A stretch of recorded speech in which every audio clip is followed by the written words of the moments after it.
Before you begin texturing, we recommend you purge the steam wand first by momentarily lifting the steam lever. Once you have purged your steam wand, begin with fresh, cold milk. Fill the milk jug to just below the spout position. Lift the steam wand and insert it into the milk. Lower the steam wand, making sure it clicks into place. To start, press down and release the steam lever. The LCD will display the temperature of the milk as it heats.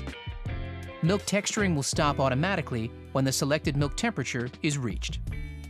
To finish, lift the steam wand and remove the milk jug. Wipe the wand and tip with a damp cloth. Now, lower the steam wand to the down position and the wand will purge automatically. Remember, different brands and types of milk and milk alternatives will texture differently, so you may need to adjust your texture levels accordingly.